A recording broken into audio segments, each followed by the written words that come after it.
how's it going? So I was at that farm in Canby, Oregon, and I had a bunch of different footage of just the garden beds and their whole operation over there. But when I went to go transfer it onto my computer, the files were listed on my phone as a number, like image and then a number, but those numbers had already existed in the file that I was trying to transfer it to. So I just, not thinking, I was like, oh, don't transfer it, they're probably already in there. And so they were deleted off my phone, and then when I went in to go edit the footage, I was like, where is it? And it wasn't there because the image number was another image that had already been taken, but it had a conflicting number. So I actually lost a lot of the footage from this place in Oregon.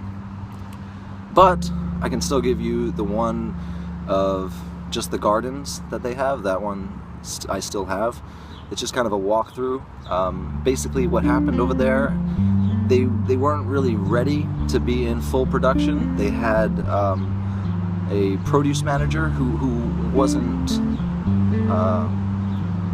he had more permaculture ideas instead of actual production and marketing and selling, you know, market gardening, you know, to make money. He was more about like a food forest and more permaculture. So a lot of the beds aren't in standardized row production. It's kind of it looks a little bit more like a home garden, and to me that was a little bit frustrating because I kind of wanted to streamline production and actually get you know, a unit of measure, unit of value for each bed. We can figure out how much, you know, the seeds are going to cost, compost is going to cost, how much we can make per bed. It's just easier to have a standardized unit of measure.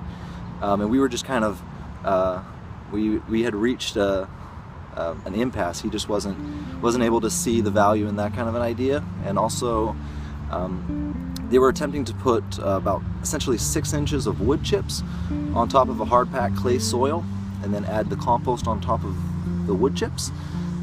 I was just trying to tell them that the compost has to be underneath and then actually tilled in with the soil, and then maybe you can add the wood chips once the plants are starting to grow. But what was happening is that the nitrogen available in the soil for the plant was being tied up in breaking down the wood chips, so the carbon available for the plant. So you'll see in some of the videos the plants are very kind of sickly and stunted because they just don't have the proper nutrients.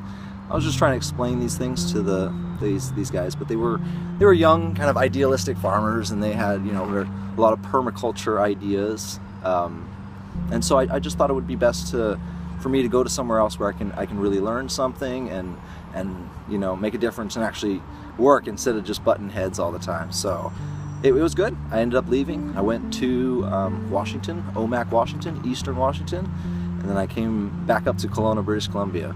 And I'm going to keep making videos about, you know, my travels so far until I get up to where I currently am. And I also have some other videos of footage in New Zealand. I was staying with this one guy who was grazing sheep and market gardening, and so I have a bunch of different footage about that. I will be releasing that after I kind of get my timeline up until where I currently am, just to kind of have like a video log of my travels and journey so far. So yeah, enjoy the just the very short little snippets of that farm over there, just the one video of their market garden, and I'll see you guys soon. Cheers.